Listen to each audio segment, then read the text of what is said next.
રવિવારે સુરત આવેલા સુરેશ પ્રભુને કોંગ્રેસે કાળો ખેસ પહેરાવીને અનોખી રીતે વિરોધ કર્યો હતો, તો બીજી બાજુ કોંગ્રેસની આ હરકતથી ગુજરાત ભાજપમાં રોષ ફેલાયો છે, જ્યારે કોંગ્રેસ પણ ભાજપનો વિરોધ કરવાની એક પણ તક ગુમાવવા માંગતું નથી. ભાજપની આદિવાસી યાત્રાનો વિરોધ કરવાની તૈયારી કોંગ્રેસે કરી લીધી છે. ક્યાંય જતા નથી એનો અર્થ એવો ન સમજે કે ભારતીય જનતા પાર્ટીના કાર્યકર્તાઓ નબળા છે, અમારા સંસ્કારો આ પ્રકારના કૃત્યો કરતા રોકે છે. એટલે ગુજરાતમાં અરાજકતા ફેલાવી, હિંસા ફેલાવી આ એમની નીતિ રહી છે, ત્યારે એ પ્રકારના અમે ન કરી અને અમારા સંસ્કારો બતાવી રહ્યા છે કે 20 વર્ષના ભારતીય જનતા પાર્ટીના શાસનમાં ગુજરાતમાં જે રીતે બેરોજગારીનો આંખ ઊંચો આવ્યો, ગુજરાતના નવજવાનને મોંઘું શિક્ષણ પેલા આપ્યું, કે મોંઘા શિક્ષણનું પાપ એ ભારતીય જનતા પાર્ટીની ગુજરાતને દેન છે. એ મોદી મોડેલમાં આવેલું મોંઘું શિક્ષણ પછી ગુજરાતના રોજગાર ન મળે વિદ્યાર્થીઓ યુવાનોને, અને જે રોજગાર મળે એ પણ ફિક્સ પગારના નામે ડોનેશન વાળું શિક્ષણ, ટ્યુશન વાળું શિક્ષણ અને મોંઘા ટ્યુશન, મોંઘા ડોનેશનો, અને એના પછી જયારે રોજગાર મેળવવા જાય ત્યારે 15 લાખ રૂપિયાની કલ્યાણ યોજના દાખલ થાય. સુરતમાં રવિવારે કેન્દ્રીય રેલવે પ્રધાન સુરેશ પ્રભુના કોંગ્રેસે કરેલા વિરોધના ઉગ્ર પડઘા પડ્યા છે. આ મામલે હવે ગુજરાતની રાજનીતિ ગરમ થઈ રહી છે.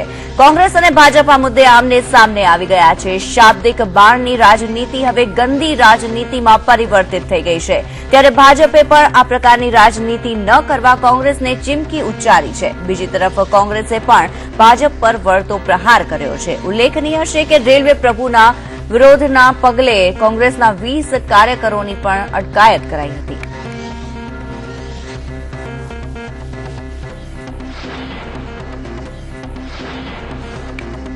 ઉનાથી અંબાજી સુધી ભાજપની આદિવાસી વિકાસ યાત્રા આવતીકાલથી શરૂ થશે. મુખ્યમંત્રી વિજય રૂપાણી ઉનાઈથી આદિવાસી વિકાસ યાત્રાને પ્રસ્થાન કરાવશે.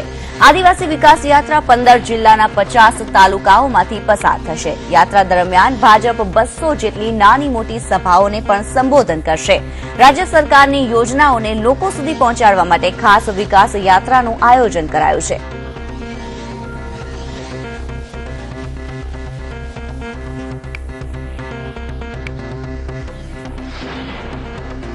સાધ્વી જયશ્રિકા ગિરીના કરતૂતોને એક બાદ એક પર્દાફાશ થઈ રહ્યો છે. સાધ્વી બેફામ વાણીવિલાસ કરવામાં પણ જાણીતા છે. એક પીડિત સાથે વાર્તાલાપમાં અભદ્ર ભાષામાં ધમકી આપતો તેમનો ઓડિયો બહાર આવ્યો છે.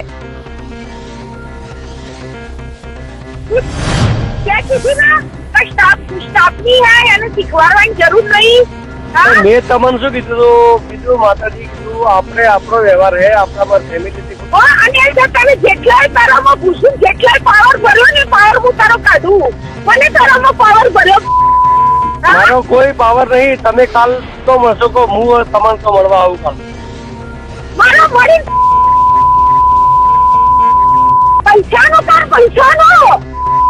તારી બહુ કયા સ્ટાફમાં છે? કઈ વડગોઈની ચોરી હકે? હા હા हाँ, सोनी सा स्टेटनी राजकुमारी के डीएसपी के डीवाईसी की छोड़ी है के एसपी नहीं बोल हवे तारी बहू है. कोई डीएसपी कोई राजकुमारी नहीं, आम आदमी है. क्या किसी ना स्टाफ नहीं है यानी શીખવાડવાની જરૂર નહીં. મેં તમને શું કીધું માતાજી, કીધું આપણે આપણો વ્યવહાર હે, આપણા પર ફેમિલી અને તમે જેટલાય તારામાં પૂછું, જેટલાય પાવર ભર્યો ને પાવર હું તારો કાઢું, મને તારામાં પાવર ભર્યો. મારો કોઈ પાવર નહીં. તમે કાલ તો મળશો કે હું તમને તો મળવા આવું કાલ. મારો મળી પૈસાનો તાર પૈસાનો. વડોદરામાં વાઘોડિયા ખાતે આવેલી પારુલ યુનિવર્સિટીમાં રવિવારે રાત્રે અફઘાની અને ભારતીય વિદ્યાર્થીઓ વચ્ચે નજીવી બાબતે થયેલી બોલાચાલીનો ઉગ્ર પડઘો પડ્યો હતો. બંને વિદ્યાર્થી ગ્રુપ વચ્ચે થયેલી મારામારીમાં અંદાજે 14 જેટલા વિદ્યાર્થીઓને ઈજા પહોંચી હતી. બનાવના પગલે વાઘોડિયા સહિત અન્ય પોલીસ મથકની પોલીસને કેમ્પસ ખાતે ખડકી દેવામાં આવી હતી.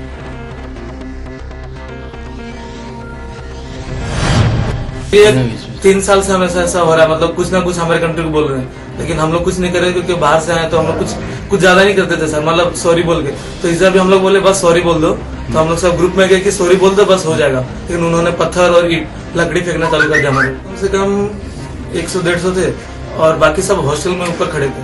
वो लोग कम से कम 60-70 थे, मतलब दूर से, मतलब वो लोग કે પાણી પીવા ગયો તો અને ત્યારે ખાલી એની સામું જ જોતા હતા અને કાંઈ કોઈને બાંધવાનું કે એવું કાંઈ હતું નહીં. એનું 3 વર્ષથી હાલ્યું આવે એક ને એક વસ્તુ કે બાંધવું નહીં. ઇન્ડિયા ઉપર ગાયરું દીધી હતી એ રીતે લપ થઈ હતી.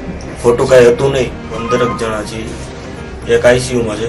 એને ઉપરથી 6ઠા માળેથી બેન્ચ ઘા કરી, લોખંડની મોટી બેસવાની બેન્ચ આવે ને એ બેન્ચ ઉપરથી ઘા કરી, એ એને માથામાં લાગી છે. આજે ફોરેનર્સ 8 વિદ્યાર્થીઓ છે અને ઇન્ડિયન છે 2 વિદ્યાર્થીઓ છે. બીજી પણ વધુ ધરપકડ થઈ શકે છે. જ્યારે પરિસ્થિતિ વધારે તંગ જણાય ત્યારે વધુ પોલીસ ફોર્સની જરૂર છે. આથી આજુબાજુના જે પોલીસ સ્ટેશનો હતા એમાંથી પણ પોલીસ ફોર્સની ફાળવણી થઈ. આ સમગ્ર મારામારી જોઈ અને જે બીજા ઇન્ડિયન સ્ટુડન્ટ હતા એ લોકો બધા ત્યાં એકઠા થઈ ગયા અને 50-60નું ટોળું બની ગયું. ટોળું જે અફઘાનિસ્તાનના છોકરાઓ હતું એની પાસે પહોંચીને ઠપકો આપવા લાગ્યું. તો અફઘાનિસ્તાનના અને બીજા જે કન્ટ્રીઝના વિદેશી સ્ટુડન્ટ હતા એ લોકો પણ ત્યાં એકઠા થઈ ગયા અને બંને જૂથ વચ્ચે मारामारी बनाव सजाया। जब बाहर से आ रहे थे तो देखा कि इंडियन लोग बहुत लोग वहाँ इकट्ठे हुए थे। फिर हमने पूछा सिक्योरिटी से कि भाई बात क्या है। उसने कहा पता नहीं अफगान और इंडियन का लड़ाई है। तो हम गए तो लोग हमारी तरफ आकर गए कि इसको भी मार दिया अफगान है। मैंने कहा हाँ मैं अफगान हूँ मगर हमारा प्रॉब्लम क्या है, क्या किया है हमने, हमारा दोष क्या है। तो उसने कहा नहीं इसको मारो। तो सिक्योरिटी मुझे कहा कि आप जाओ। तो मैं गया, जब मैं गया तो पत्र चलना शुरू हुआ। વડોદરામાં રવિવારે નશામાં ધૂત એક પીએસઆઈએ અકસ્માત સર્જ્યો હતો, જેના વિરુદ્ધ મોડી રાત્રે ફરિયાદ નોંધાયા બાદ આજે કોર્ટમાં રજૂ કરીને પોલીસ રિમાન્ડ માંગવાની કાર્યવાહી હાથ ધરાશે। આપને જણાવી દઈએ કે શહેરના પંડ્યા હોટેલ નજીક નશામાં ધૂત પીએસઆઈએ પૂર ઝડપે કાર હંકારી રસ્તાની સાઈડમાં ઉભેલા રાહદારીઓ અને રિક્ષા ચાલકને અડફેટે લીધા હતા, જેમાં રસ્તા પર ઉભેલા પિતા, પુત્ર અને પુત્રી સહિત 5 થી વધુ લોકો ઘાયલ થયા હતા।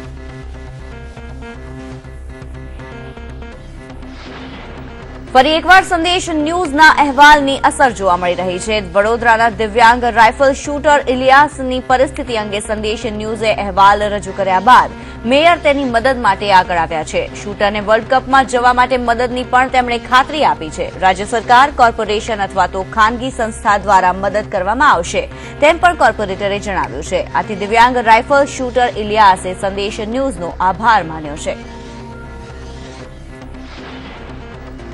સુરતના અડાજણપાલ રોડ પર એક બદનસીબ ઘટના બની છે, જેમાં એક બાળકનું માટીમાં દબાઈ જતા મોત થયું છે। મેદાનમાં ટ્રક દ્વારા માટીના ફેરા ફરાતા હતા એ સમયે આ દુર્ઘટના સર્જાઈ હતી। ટ્રકમાંથી માટી ખાલી કરવામાં આવતી હતી તે સમયે બાળક માટી નીચે દબાઈ ગયો હતો। ઘટનાની જાણ થતાં ફાયર વિભાગની ટીમ ઘટના સ્થળે પહોંચી હતી અને બાળકને સારવાર અર્થે હોસ્પિટલમાં ખસેડવામાં આવ્યો હતો, જ્યાં સારવાર દરમિયાન બાળકનું મૃત્યુ થયું હતું। શહેરના મોરબી રોડ પર હિટ એન્ડ રનની ઘટના બની હતી, જ્યાં આયશર ટ્રકે 4 વર્ષના બાળકને અડફેટે લેતા બાળકનું ઘટના સ્થળે જ મોત થયું। અકસ્માત સર્જ્યા બાદ ટ્રક ચાલક ફરાર થઈ ગયો છે। હિટ એન્ડ રનની ઘટનાના પગલે સ્થાનિક લોકોમાં રોષ વ્યાપી ગયો છે, તો બાળકના પરિવારજનો પણ રોષે ભરાયા છે। હિટ એન્ડ રનની ઘટનાને પગલે આયશર ચાલકને ઝડપી પાડવા માટે પોલીસે તપાસ શરૂ કરી છે। જૂનાગઢમાં મહિલાની છરીના ઘા ઝીંકી હત્યા કરી દેવાઈ છે। સમૂહ લગ્નમાં બબાલ થયા બાદ ખૂની ખેલ રચાયો અને મહિલાનું ઢીમ ઢાળી દેવાયું। દાંડિયા રાસ રમવાની બાબતમાં તકરાર થઈ હતી, જેનો ખાર રાખી મહિલાને છરીના ઘા મારી હત્યા કરવામાં આવી છે। હત્યાની ઘટના આરટીઓ રોડ પર બની છે। ઘટના બાદ મહિલાના મૃતદેહને પીએમ માટે મોકલી અપાયો છે।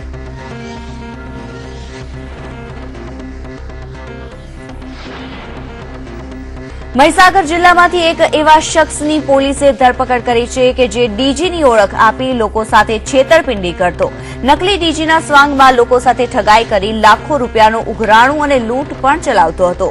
ખાનપુર તાલુકાના લીમડિયા ગામે શનિવારે આ શખ્સે પોતાના અન્ય સાગરીતો સાથે ગુજરાત રાજ્યના ડીજીની ઓળખ આપી વેપારીને લૂંટી લીધો હતો।